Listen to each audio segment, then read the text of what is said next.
Gentlemen, older men's health. In this video, we're going to talk about three really important things. Number one, happy to share great news with you about my working out. Number two, we're going to talk about thyroid function. And if you're feeling cold, what's going on? And number three, we're going to talk about baby aspirin. I had a very bad experience over the last week over the general idea that when you get older, in general, it's a good idea to go on a low-dose statin to keep your cholesterol under control.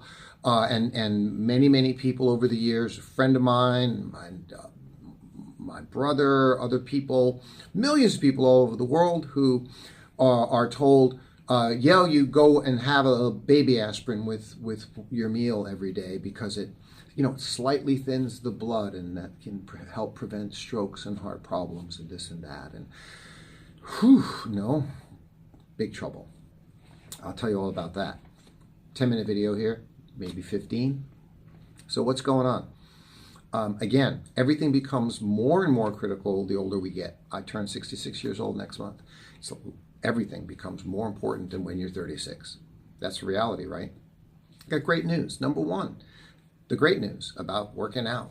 Yep, springtime came. I'm back in the routine. I have a very difficult time over the winter, as a lot of us do.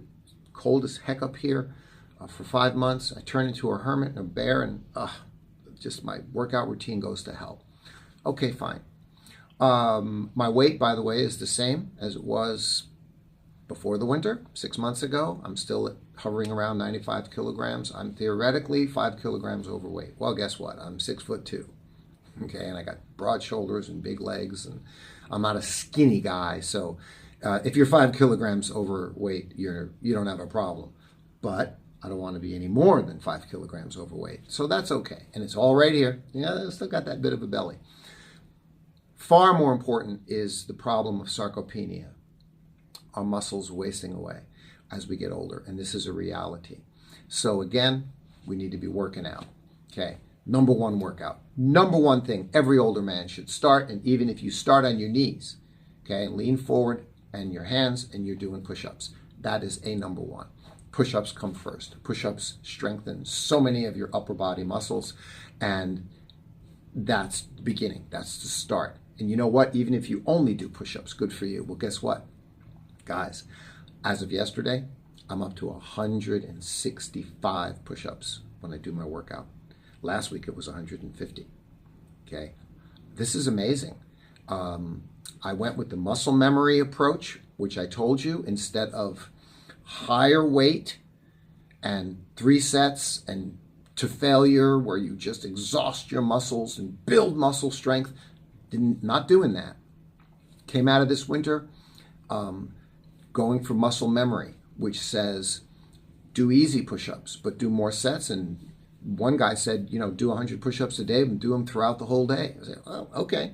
So I did my max. You do your max, which is about probably 20, maybe 25 push-ups. That's around what it was for me coming out of the winter. And then cut that in half and do 7, 8, 10 sets all day long. Just pop down and do half. Do 10, 12 push-ups, which is nothing. Okay? And again, if you're just getting started, you don't do them on your feet. You do them from your knees. That's okay too. Doesn't matter what level you're beginning at. Get down, do 10 push-ups. Or it might even be only 5 or 8. It's fine. Whatever's easy. That's the point. But you do a lot of sets. So my phone helped. The timer on the phone, which you can set on repeat. So I was gotten into this routine. For me, I was like, well, every 10 minutes, every half an hour, because I'm home all day. I'm doing stuff on the computer and my audio system business that I have, Dragon Quartz Audio. I got my things that keep me busy all day long, but I'm home. I want to remember to pop down and do the push-ups. So you use the timer on your phone. For me, I settled on the first few times every 10 minutes, okay? And I did 7 sets of 20. I got up to, this was about 2 weeks ago. I was 7 sets of 20.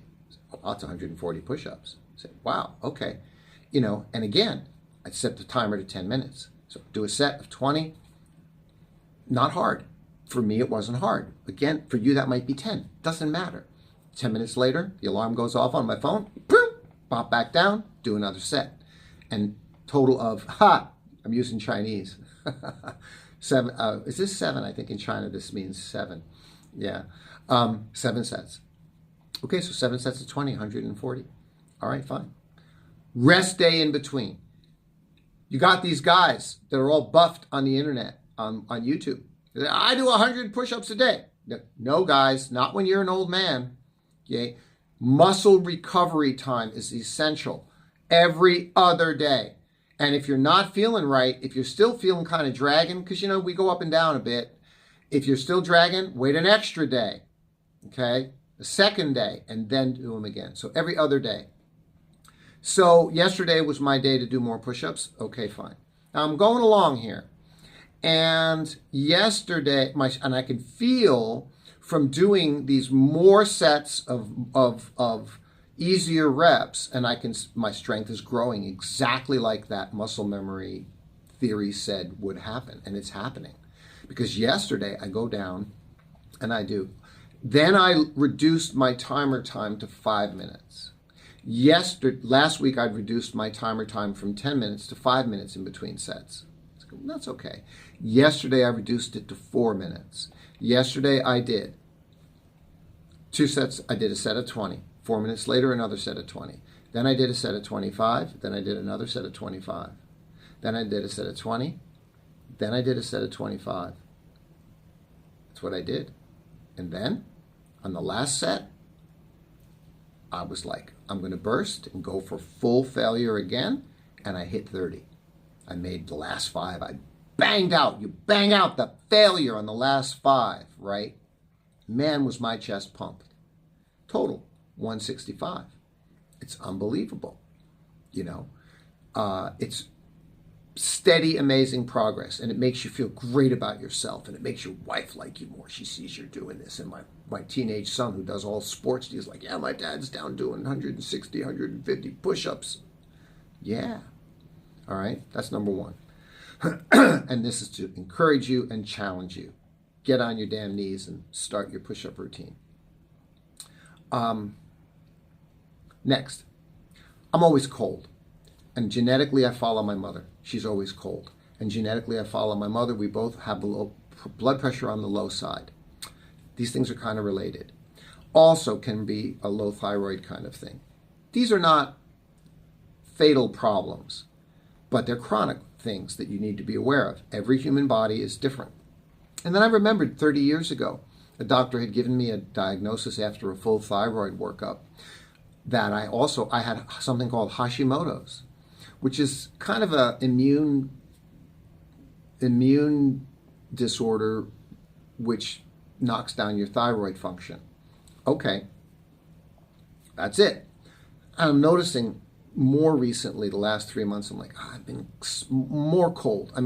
20 degrees in the house, which is 68 degrees. And I'm just like, my body feels cold before everybody else.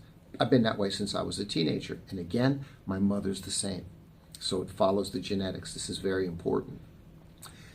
So I popped all this information into AI, and AI said, yeah, hypothyroidism, low thyroid function, which can get worse with age, and you feel cold.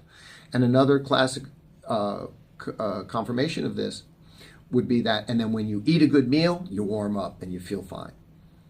It's this classic stuff. And you feel a little bit of weaker, a little bit of fatigue. Yeah, I don't know. I guess I do. I don't always feel snappy and full of energy. So I'm going for a full thyroid workup.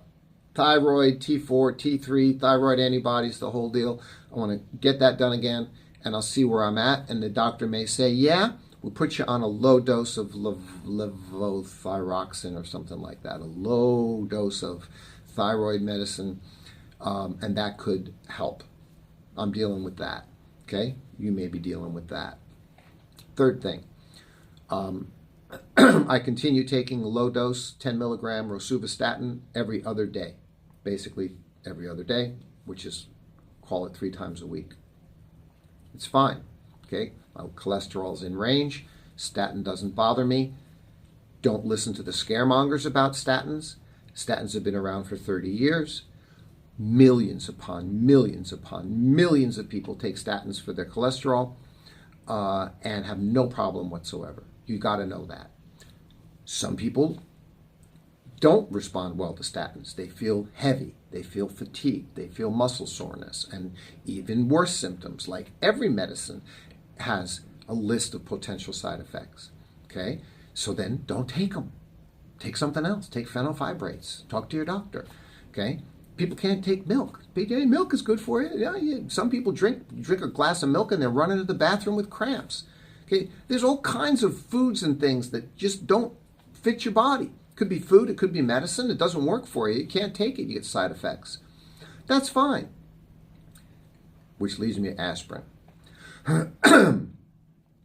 Saw another, videos about, your heart, your arteries, blockages, help prevent strokes, take a baby aspirin. I'm very sensitive to medicine. I always have been. My mother's the same. I'm the guy that when the doctor says take 100 milligrams of this, I'm like, I'm only going to take 50, because I get side effects. My body is sensitive. And other than the statin, I don't take any medicines. I take lots of good nutrition, which you know, creatine, glycine, NAC, theanine with the coffee, all good. Okay, vitamin D, CoQ10, what else? Magnesium at bedtime with the glycine. That's about it, right? So, a doctor had said to my mother, who's 88, oh yeah, just, start taking baby aspirin again. And I thought to myself, oh, okay. Oh, wow, yeah, okay. I'm 66 years old. I'll start taking baby aspirin. Big mistake. I had a reaction to the damn baby aspirin, guys. Strange, and you need to know this. Even a low-dose baby aspirin. Take baby aspirin starting about 5 days ago with my meal. All of a sudden, I'm like, I'm not feeling right. My stomach's not right. I'm like, what's going on? And I got restless leg syndrome. My legs were feeling like, I don't know how to explain it. Fine, at a very fine level of like excitement in my legs. Like I drank 5 cups of coffee in my legs. Not shaking, but a fine inside my legs, this activity, like I took speed. And I was like, whoa, bad, really uncomfortable feeling because you can't make it go away. And I noticed this about the second day after I started taking the aspirin. I was like, I'm not feeling right. Plus I was feeling dizzy. I was feeling dizzy and weak and lightheaded. I'm like, what's going on? So I'm like, either I'm having a medical event or something else is going on. I don't know. Okay. So then as of the day before yesterday, I wake up and again, my legs are going haywire. I have my same routine. Coffee in the morning, eggs. Start the day with protein. And creatine in my coffee. Same old deal. And I'm like, I feel like I drank too much coffee. Like, what did I do? Put 3 scoops instead of 1? My legs were just going bananas. I was like, what the hell is going on here? Bad news, guys. And plus I was feeling lightheaded, kind of dizzy. I was like, what? So that was like 4 days ago. Day before yesterday, I said this to my son. He was home. I go, yeah. I go, look, my legs are just like, I got all this energy in my legs. It's really uncomfortable. I'm not right. You know what? I'm going to go to the gym. This was by the gym. I went to the afternoon. I went to the gym. By the afternoon, I went to the gym. I did my treadmill and light weights. So I didn't overdo it at the gym. When you're not feeling right, don't overdo it. Go work out, but do a light workout. That's what I did. And I felt so much better. And as the day wore on, I noticed that this feeling in my legs was calming down and calmed down substantially. I'm like, okay. And not thinking about it, still not putting the connection to the aspirin yet, I also at dinner time took my aspirin. Okay? And I woke up yesterday and my legs were crazy again. I still was like feeling a bit weak in the head and something off, and my legs had this feeling again like I drank 5 cups of coffee. I was just like, ah! And that was yesterday morning. My wife was home and I told her, I go, something's not right. And I asked myself the question, besides the fact that I may be possibly having a medical event, could be, hey, I could be early signs of a stroke that's about to happen. Could occur. I'm like, I don't have any chest pains. I don't have any pain, nothing. Okay, other than the fact that I might have an imminent death or stroke. No, I got no other symptoms, no other numbness. One eye off, one eye blurry, left hand, right hand, left arm, right arm numb, chest pain, none of that. So I'm like, okay, I don't think I'm having a medical event. So what did I change in my routine? I mean, this is a weird symptom and a really uncomfortable, shitty symptom. What the heck is happening here? And I went, bing! The only thing I had changed from my working out, my meals, my nutrition, was I started those baby aspirins 5 days ago. I checked with AI, and AI went, it's not that common, but yeah, it can happen. It could be a sensitivity to salicylates, even at a low dose. It's not that common, but yup, it could be the case, and yup, it could include restless legs syndrome, which is what it's called. I'm like, okay, good enough for me.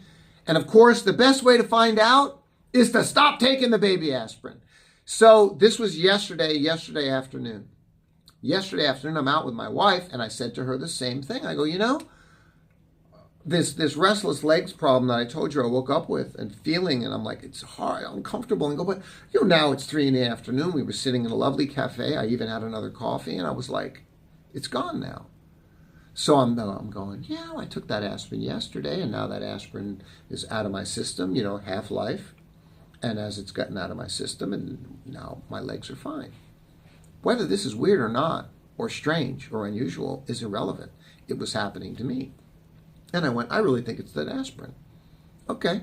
So as the rest of the afternoon approached and dinner time, 5, 6 o'clock, you can bet your ass that I did not take the aspirin. And I woke up this morning feeling perfectly normal, with no restless legs problem and no other weird craziness. And I feel fine and normal and good, and I'm making my video. Today's my day to go out biking. Today's my leg day, and I'm enjoying my life, and everything is good, and I feel back to normal.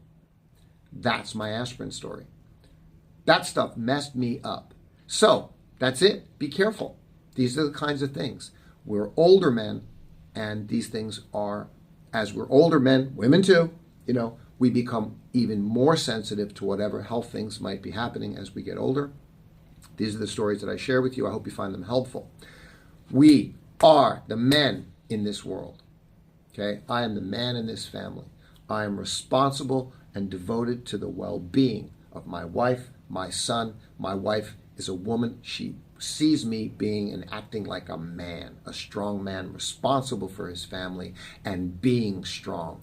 Older, strong men, older men's health.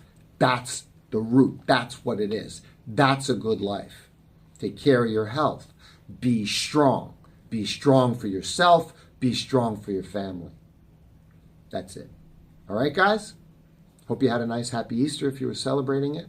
Have a great week. We'll see you in the next video.